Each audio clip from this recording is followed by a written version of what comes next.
पिछले वीडियो में हम लोगों ने पढ़ा था हुमायूं के बारे में। इस वीडियो में हम लोग पढ़ेंगे सूर साम्राज्य के बारे में, शेर शाह सूरी के बारे में। देखिए, होता क्या है कि कुछ व्यक्ति होते हैं जिन्हें अपने जीवन के प्रारंभ में बहुत संघर्ष करना पड़ता है, और जिन व्यक्तियों को अपने जीवन के प्रारंभिक क्षणों में संघर्ष करता है, आमतौर पर वो लोग मजबूत व्यक्तित्व के आदमी निकलते हैं, और कितनी भी विकट परिस्थिति हो, कितनी भी बुरी परिस्थिति हो, कभी भी पराजय स्वीकार नहीं करते हैं और उससे संघर्ष करते हैं, उस पर विजय प्राप्त करते हैं। ऐसा ही ये आदमी हुआ करता था, शेर खां। इसे अपने जीवन में बहुत संघर्ष करना पड़ा प्रारंभिक जीवन में, और उसी संघर्ष का परिणाम था कि ये सामान्य सेना नायक हुआ करता था, और सामान्य सेना नायक से ये सुल्तान के पद पर पहुंच जाता है। प्रारंभिक जीवन हम लोग देखते हैं शेर खां। तो शेर खां का जन्म होता है 1472 ईस्वी में, बैजवाड़ा पंजाब में होता है, और इसके बचपन का नाम फरीद खान रहता है। बचपन में ही इसकी माता का देहांत हो जाता है। सौतेली माँ से उसे सच्चा स्नेह नहीं मिल पाता है, और पिता का नाम इसका था हसन खां। हसन खां जौनपुर का छोटा जमींदार था। साथ ही वह पंजाब का एक अफगान रईस हुआ करता था, जमाल खां। जमाल खां की सेवा में ये रहता था। अक्सर क्या होता था, फरीद का उसकी सौतेली माँ के साथ बनता नहीं था, तो इसी से तंग आके, अपनी सौतेली माँ से तंग आकर फरीद खां पढ़ने के लिए जौनपुर चला जाता है, और पढ़ाई पूरी करने के बाद कुछ दिन बाद वह अपने पिता के पास चला जाता है, जहां वह भी जमाल खां की सेवा में लग जाता है। लेकिन यह बात उसकी सौतेली माँ को पसंद नहीं आता है। वह सेवा से बाहर आ जाता है, और वह बिहार के शासक के यहाँ चला जाता है नौकरी करने के लिए। उस समय बिहार का शासक हुआ करता था मोहम्मद शाह नुहानी। फरीद के पिता का नाम हसन खां था, और हसन खां ने 4 विवाह किया था, जिससे उसको 8 पुत्र थे। हालांकि फरीद को पिता की तरफ से सासाराम और खवासपुर की जागीर मिली थी, जो उसके पास 1497 से लेकर 1518 ईस्वी तक थी। पिता की मृत्यु के बाद क्या होता है, इसके सौतेले भाई फरीद खां के साथ संबंध खराब हो जाता है, विवाद होता है, जिसके कारण ये अपने शक्ति के विस्तार के लिए बिहार के शासक मोहम्मद शाह नुहानी के यहाँ चला जाता है। मोहम्मद शाह नुहानी का ये बहुत जल्द विश्वास पात्र बन जाता है। एक बार नुहानी के साथ यह शिकार पे गया रहता है, जहाँ पर एक शेर मोहम्मद शाह नुहानी के ऊपर हमला कर देता है। फरीद अपने तलवार की एक ही वार से शेर की हत्या कर देता है, जिससे प्रसन्न होकर मोहम्मद शाह नुहानी उसे शेर खां की उपाधि दे देता है। उसी दिन से फरीद का नाम शेर खां हो जाता है। यहाँ पर 2 रोचक तथ्य जानने बहुत ज़रूरी है।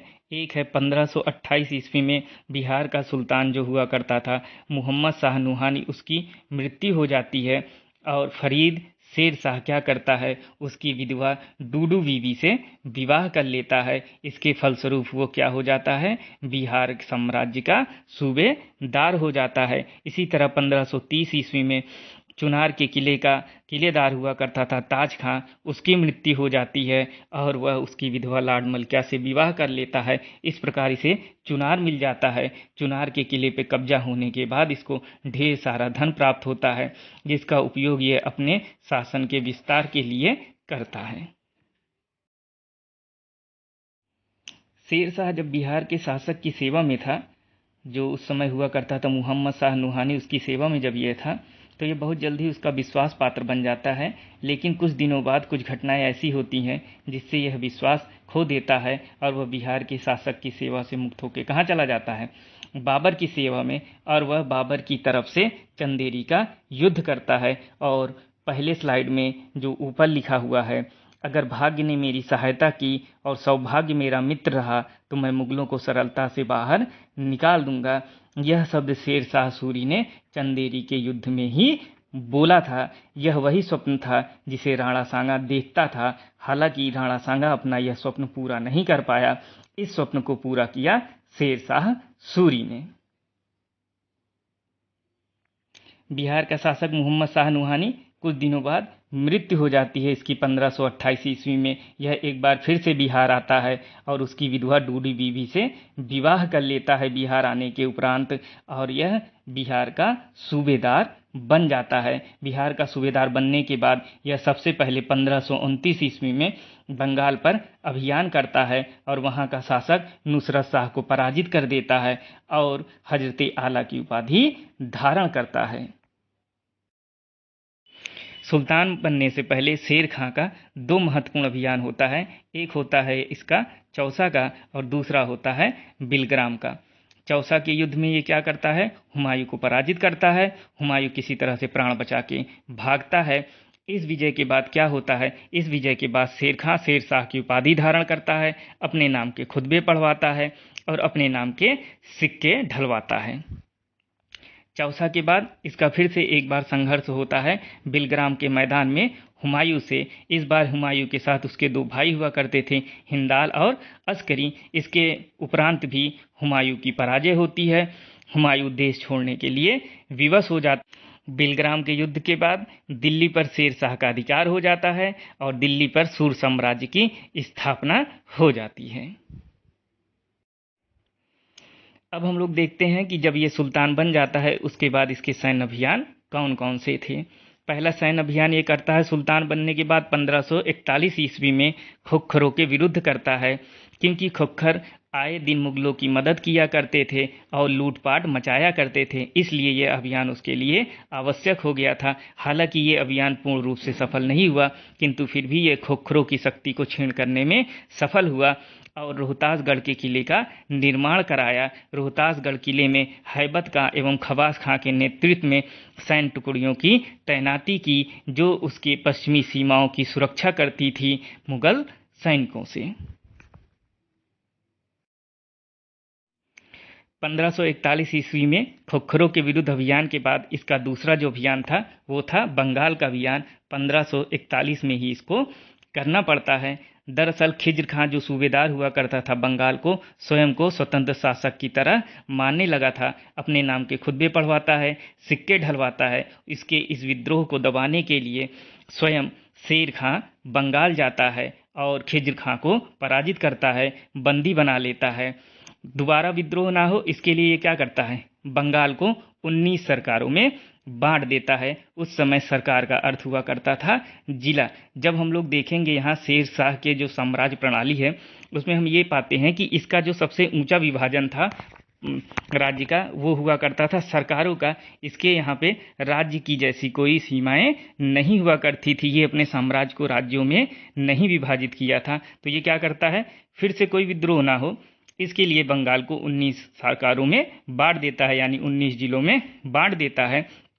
और क्या करता है, प्रत्येक सरकार में ये सिकदार की नियुक्ति करता है। सिकदार कौन होते थे, एक छोटी सैन्य टुकड़ी के साथ सेना का अधिकारी हुआ करता था और इसके ऊपर नियंत्रण रखने के लिए अमीन ए बंगला की नियुक्ति करता था। ये क्या था, एक गैर सैन्य अधिकारी हुआ करता था।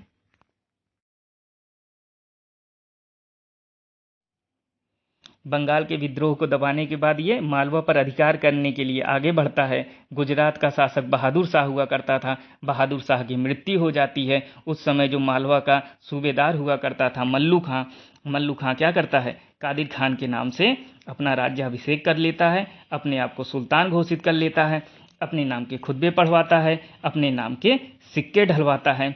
इससे शेर खान क्या हो जाता है, आहत हो जाता है और वो मालवा पे अधिकार करने के लिए आगे बढ़ता है। शेर शाह से क्या होता है, कादिर खां भयभीत हो जाता है और बिना संघर्ष के ही सारंगपुर में समर्पण कर देता है। हालांकि इसकी इस कृत्य से दयालु भाव में आ जाता है कौन, शेर शाह, और ये क्या करता है, लखनऊती और कालपी की जागीर दे देता है कादिर शाह को। हालांकि कादिर शाह बहुत भयभीत रहता है, वह इसे स्वीकार नहीं करता है और सपरिवार गुजरात के शासक महमूद तृतीय के शरण में चला जाता है। शेर खां को एक अभियान करना पड़ता है रायसेन के विरुद्ध 1543 ईस्वी में। उस समय रायसेन का जो शासक हुआ करता था वो था पूरणमल। पूरणमल पे ये आरोप लगता था कि वो अपने मुस्लिम प्रजा को परेशान करता है, इसलिए पूरणमल को दंडित करने के लिए शेर शाह आगे बढ़ता है और उसके किले का घेराव कर लेता है। कई महीनों तक किले का घेराव करता है, उसे सफलता नहीं मिलती है। तब वह क्या करता है, कूटनीति का प्रयोग करता है और अपने पुत्र कुतुब खां और आदिल खां को उसके पास भेजता है और उसे आत्मसमर्पण के लिए तैयार कर लेता है। ये आत्मसमर्पण किस शर्त पे होती है कि उसका पूरे आत्मसम्मान की रक्षा की जाएगी, उसके प्राणों की सुरक्षा की जाएगी। हालांकि मुस्लिम जनता का क्या होता है, बहुत दबाव होता है शेर शाह के ऊपर कि इसको दंडित किया जाए। इसलिए एक रात को क्या होता है कि राजपूत सैनिक जो रहते हैं वो सो रहे होते हैं। उस समय जो शेर शाह के सैनिक थे वो किले पे हमला कर देते हैं, जिसमें बहुत से राजपूत सैनिक मारे जाते हैं। पूरणमल भी मारा जाता है और जो स्त्रियां होती हैं, राजपूत महिलाएं होती हैं, वो जौहर करने को विवश हो जाती हैं। क्योंकि ये षड्यंत्र और विश्वासघात से किया गया हमला था। इससे बहुत दुखी हो जाता है कौन? कुतुब खां। और कुतुब खां इससे इतना दुखी हो जाता है कि ये क्या कर लेता है, अपना आत्महत्या कर लेता है। क्योंकि कुतुब खां और आदिल खां को क्या किया गया था, इसके पास भेजा गया था, इसको तैयार किया गया था कि तुम आत्मसमर्पण कर दो और तुम्हारे आत्मसम्मान और प्राण की सुरक्षा की जिम्मेवारी हमारी होगी। ये दोनों क्या रहते हैं, ये दोनों इस संधि के गवाह रहते हैं। लेकिन इस संधि के विपरीत कार्य होता है, पूरणमल की हत्या हो जाती है, कुतुब खां दुखी हो जाता है और आत्महत्या कर लेता है। इसी के कारण कहा गया है कि शेर शाह के व्यक्तित्व पे रायसेन का जो अभियान था वो काले धब्बे के समान है। 1543 ईस्वी में एक सैन्य अभियान ये करता है, सिंध एवं मुल्तान के विरुद्ध करता है। यह अपने सेना नायक हैबत खां को भेजता है। हैबत खां सिंध पर अधिकार कर लेता है। वहाँ का जो शासक हुआ करता था बख्शू, लंगाह और फतेह खां पर क्या करता है, विजय प्राप्त कर लेता है। और उसके बाद फतह खां को सिंध का सूबेदार बना दिया जाता है तथा इस्लाम खां को मुल्तान का सूबेदार बना दिया जाता है। इस तरह से सिंध और मुल्तान भी शेर शाह के अधिकार में आ जाते हैं। 1544 ईस्वी में एक अभियान करता है राजस्थान में। किसके खिलाफ? मालदेव के खिलाफ करता है। मालदेव कहाँ का शासक था? मारवाड़ का शासक था और इसकी राजधानी क्या थी? जोधपुर। इसकी शक्ति काफ़ी बढ़ गई थी। इससे शेर खां क्या करने लगा था? ईर्ष्या रखने लगा था। और इसके पड़ोस के दो राज्य हुआ करते थे, बीकानेर जिसका शासक था कल्याणमल तथा मेड़ता जिसका शासक था बीरमदेव। ये दोनों भी जला करते थे। किससे? मालदेव से। और ये दोनों क्या करते हैं? ये दोनों शेर खां को निमंत्रित करते हैं कि आइए आप क्या करिए, मालदेव पर आक्रमण करिए और मारवाड़ पर कब्जा कर लीजिए। इससे प्रोत्साहित होकर शेर शाह क्या करता है? शेर शाह आगे बढ़ता है मालदेव से युद्ध करने के लिए और भल नामक स्थान पर मालदेव और शेर शाह की सेना का आमना सामना होता है। यहाँ पर क्या होता है, एक बार फिर से शेर शाह क्या कर लेता है, कूटनीति का प्रयोग करता है और यह मालदेव के शिविर में यह सूचना फैला देता है, ये भ्रम फैला देता है कि जो भी सेना नायक हैं वो मालदेव के साथ नहीं है। इससे मालदेव निराश हो जाता है और रणभूमि छोड़कर वापस जाने का फैसला ले लेता है। इस समय दो नाम यहाँ पे महत्वपूर्ण हैं। ये दोनों क्या थे? ये मालदेव के योद्धा थे, सरदार थे। एक था कुंपा और दूसरा था जयंता। ये दोनों क्या करते हैं? अपने ऊपर लगे हुए इन आरोपों को गलत सिद्ध करने के लिए राजा के जाने के बाद भी ये युद्ध लड़ते हैं। हालांकि ये दोनों क्या होते हैं? पराजित हो जाते हैं, वीर गति को प्राप्त कर लेते हैं। और यह युद्ध इतना भीषण होता है और इस युद्ध से इतना भयभीत हो जाता है शेर शाह कि इस स्लाइड में जो ऊपर लिखा गया है, मैं मुट्ठी भर बाजरे के लिए लगभग हिंदुस्तान का साम्राज्य खो चुका था, यह कुंपा और जयंता की बहादुरी के कारण ही कहा था। अब इस युद्ध में क्या होता है? कुंपा और जयंता मारे जाते हैं और मालदेव क्या करता है? युद्ध की भूमि से बाहर चला जाता है। लेकिन अब यहाँ पे होता क्या है कि शेर शाह क्या करता है? मालदेव का पीछा करता है और अजमेर, जोधपुर, नागौर, मेड़ता और मांडू के किले पर अधिकार कर लेता है। जयपुर में क्या होता है? कछवाहा राजपूतों का शासन था और कछवाहा राजपूत शेर शाह से भयभीत हो जाते हैं और स्वयं ही क्या करते हैं? शेर शाह की अधीनता स्वीकार कर लेते हैं। इस तरह से क्या हो जाता है? एक बहुत बड़ा क्षेत्र राजस्थान का भी शेर शाह के अधीन हो जाता है। इसके जीवन का अंतिम अभियान होता है कालिंजर का अभियान, जो ये क्या करता है? 1545 ईस्वी में करता है। किसके खिलाफ करता है ये? कालिंजर के खिलाफ। उस समय शासक कौन हुआ करता था कालिंजर का? कीरत सिंह। और कीरत सिंह पे हमला ये किस लिए करता है? क्योंकि ये रीवा का जो राजा था वीरभान सिंह बघेल, उसको इसने क्या किया था? शरण दे रखा था और यह बात अच्छी नहीं लगी शेर शाह सूरी को। इसलिए ये क्या करता है? कालिंजर पर हमला कर देता है। 6 महीने की किलाबंदी करता है लेकिन इसको कोई सफलता नहीं मिलती है, उसके बाद ये आदेश देता है अपने तोपखानों को कि किले पर क्या करे, गोला बारूद की वर्षा करे। दुर्भाग्य ये रहता है कि उसी गोला बारूद में एक गोला वापस दीवार से टकरा के वापस आती है और इसके बारूद भंडार में विस्फोट हो जाता है, जिसमें यह बुरी तरह घायल हो जाता है और इसकी मृत्यु हो जाती है। आज हमने पढ़ा शेर शाह सूरी और उसके बाद के सुल्तानों के बारे में। अब अगले वीडियो में हम लोग पढ़ेंगे शेर शाह की शासन, लगान, मुद्रा व्यवस्था के बारे में तथा कला एवं स्थापत्य के बारे में। तब तक वीडियो देखते रहिए आप लोग। तो मिलते हैं आप लोगों से अगली वीडियो में। पिछले वीडियो में हम लोगों ने शेर शाह सूरी के शासनकाल के बारे में पढ़ा था। इस वीडियो में हम शेर शाह सूरी की लगान एवं कर व्यवस्था के बारे में पढ़ेंगे। शेर शाह की लगान व्यवस्था, चूंकि आय का सबसे बड़ा साधन क्या हुआ करता था, लगान, इसलिए अब हम लोग देखेंगे शेर शाह की लगान व्यवस्था। शेर शाह की लगान व्यवस्था में रैयतवाड़ी व्यवस्था का प्रचलन था। रैयतवाड़ी व्यवस्था में 3 पद्धतियां थीं।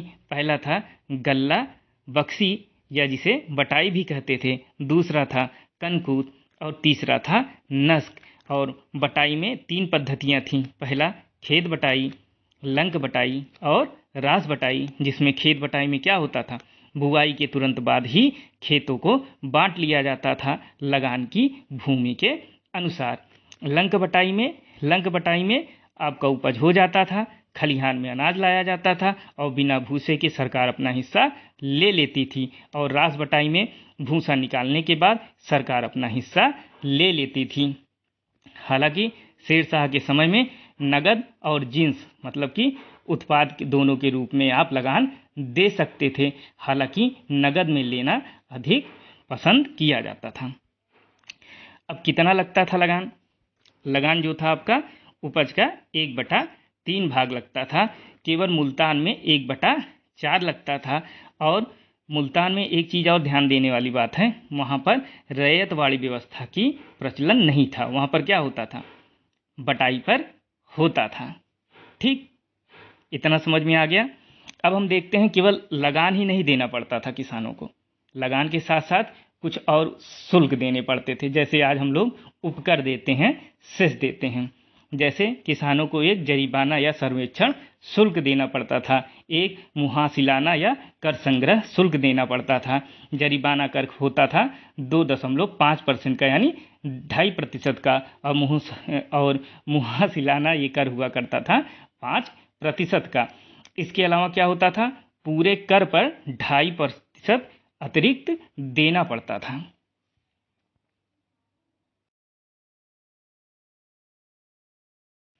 शेर शाह सूरी क्या करता है? शेर शाह सूरी अपने साम्राज्य में जितनी भी भूमि होती है उसकी पैमाइश करवाता है, चाहे वो कृषि योग्य हो या बंजर हो। और इसमें ये मदद किसकी लेता है? अहमद खां की ये मदद लेता है। और भूमि के पैमाइश के लिए ये सिकंदरी गज का प्रयोग करता है। तो आज के वीडियो में हम लोगों ने पढ़ा शेर शाह की लगान व्यवस्था के विषय में। देखिए, कभी कभी होता ऐसा है कि जब आप बहुत देर तक बोलते रहिए या लेक्चर देते रहिए तो जुबान क्या होती है, फंस जाती है। और चूंकि यहाँ पे कभी कभी फारसी शब्दों का प्रयोग होता है जो कि हम लोगों के आम जीवन में उतना प्रचलित नहीं रहता है, इसलिए जुबान फंस जाती है। तो उस पर थोड़ा सा ध्यान ना दीजिएगा। जैसे आज मुहा सिलाना था और इसको बोलते समय थोड़ी सी दिक्कत का सामना हमको करना पड़ा था। चलिए फिर मिलते हैं आपसे अगली वीडियो में। पिछले वीडियो में हम लोगों ने शेर शाह सूरी के शासनकाल के बारे में पढ़ा था। इस वीडियो में हम शेर शाह सूरी के कला एवं स्थापत्य के बारे में पढ़ेंगे। कला एवं स्थापत्य के क्षेत्र में भी शेर शाह ने कुछ महत्वपूर्ण कार्य किए हैं। उनमें से कुछ पर हम लोग दृष्टि डालते हैं। देखते हैं कि 1700 सरायों का इसने क्या किया था, निर्माण करवाया था। और 4 बड़ी सड़कों का भी इसने निर्माण करवाया था। पहली सड़क, जिसे ग्रांड ट्रंक रोड भी कहते हैं, वह सोनार गांव से शुरू होता था, जो कहां तक जाता था, सिंध तक जाता था। यह सोनार गांव से शुरू होकर आगरा, आगरा से दिल्ली, दिल्ली से लाहौर और लाहौर से सिंध जाता था। दूसरी सड़क जो इसकी है वो थी आगरा से मांडू तक, तीसरी थी आगरा से जोधपुर और जोधपुर से होते हुए चित्तौड़, और चौथी जो इसकी सड़क थी वो थी लाहौर से होते हुए मुल्तान की। इसने क्या किया, सासाराम में इसने क्या करवाया, मकबरे का निर्माण करवाया जो कि एक झील के अंदर है, और इसने दीन पनाह को तोड़कर पुराने किले का निर्माण करवाया। इस वीडियो में हम शेर शाह सूरी की मुद्रा व्यवस्था के बारे में पढ़ेंगे। शेर शाह की मुद्रा व्यवस्था, हम लोग देखते हैं शेर शाह क्या करता है, मुद्रा व्यवस्था में भी काफ़ी सुधार करता है। सोने की असरफी, चांदी का रुपया और तांबे का दाम चलाता है। असरफी 167 ग्रेन, रुपया 178 ग्रेन तथा दाम 380 ग्रेन का हुआ करता था। उसके साम्राज्य में कुल 23 टकसालें हुआ करती थी जिसमें मुद्राएं छापी जाती थी। इसके सिक्कों पे 2 लिपियों का उपयोग होता था, एक अरबी, दूसरा देवनागरी, और सिक्कों पर ये क्या करता था, अपना नाम, अपने पद का नाम तथा टकसाल का नाम खुदवाता था।